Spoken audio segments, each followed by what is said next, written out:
Hello, Mr. Mendicino, and welcome to Correio da Manhã, Canada. And first of all, I'd like you to thank you for taking part in this interview. And today, I would like to discuss with you the new immigration levels plan for the next 3 years.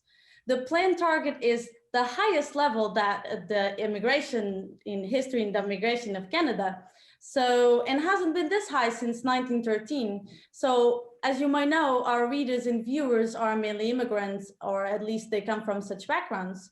So in essence, I would like you to explain to our audience what is the new immigration levels plan, what its aim, and what categories Canada aims to admit them into. Well, first, thank you very much for having me, and I'm very delighted to be with you and to have this important conversation about the immigration plan, which I just tabled last week. I'm very excited about this plan. This is a plan that's focused on jobs, the economy, and our economic recovery coming out of the pandemic. 1 in 3 business owners is an immigrant. Many of your viewers will be able to relate to that. Those business owners, in turn, employ over 250,000 Canadians. That means that we are seeing those people do important jobs like putting food on the table of Canadians, looking after our seniors, and increasingly contributing to the future of our economy. And that's what this plan is focused on. It's focused on looking at ways to ensure that we have safe and orderly immigration. We put additional resources at the border in terms of both public health and safety, but also looking at the workers, the international students, and the people who are already here in Canada, people who are already contributing. And I think that the vast majority of Canadians will recognize that if you're already helping us respond to COVID-19, that we should look at ways at inviting you to stay and to become Canadian. That will help us today, but it will also help us tomorrow as well. Since there are many critics who claim that the country does not need more residents, as they are suggesting that there are many unemployed people in Canada already, how would you respond to these claims? I would say let's listen to the business leaders across the community, people who will say that there are shortages in many sectors, whether it's health, whether it's trades. And I'm talking here about building communities. You know, we need new infrastructure. And in order to build that infrastructure, we need those skills. And so by tabling this plan, we are going to attract the best and the brightest. And by bringing them here, we will fill those needs, but we will also create more growth and more jobs. And that's precisely the point that I made when you asked originally, why this plan, why now? It's because it's focused on jobs, on growth, and our economic recovery. This is an important question and is mostly for our immigrant community, for our channel. So currently in Canada, there are a reasonable number of people who are without residency status. They have filed lawsuits to rectify the situation, but they are still undocumented. So what would you say? Would you say that these people would have some form of priority in this plan since they are already in the country and waiting for any decision?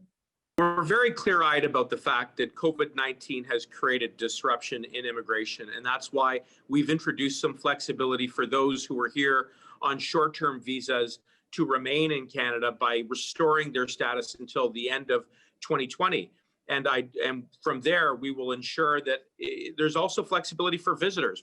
There's another example of how if you were here to visit and you have a trade or a skill that will help us respond to COVID-19, that you can pick up some work. And that will help get the economy going again. And in the future, as part of this plan, we're going to take a look at all of the domestic immigrants who are already in Canada, workers, students, asylum seekers.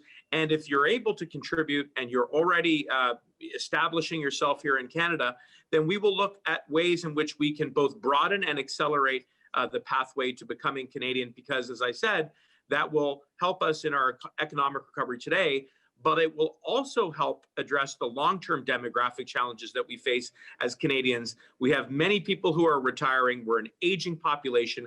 Without immigration, the workforce cannot grow.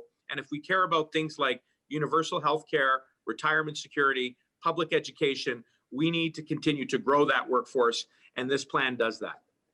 On a different note, there have been recent surveys that found that the majority of Canadians do not agree with the increase in immigrants in the country. So when the department is working with about the new immigration plan, of any immigration plan, do you consider a service such as these?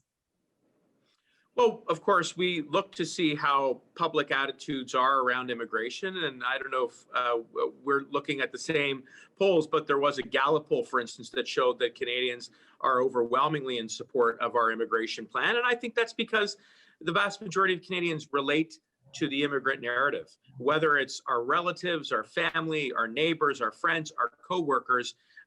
There is immigration all around us, and it's positive, it's good, it is who we are. Immigration reflects who we were, who we are, and who we want to be going forward. And this is what brought, the members of my family. I am a minister, but also the son of an immigrant family. My family came from Italy shortly after the Second War. They came in search of a better life, and Canada offered them that opportunity.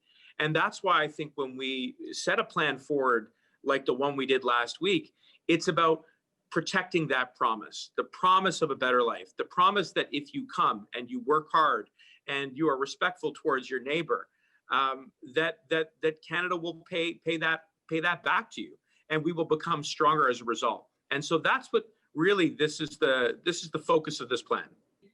Well, to conclude this interview and not to take any more of your time, is there any message you would like to pass to our immigrant community?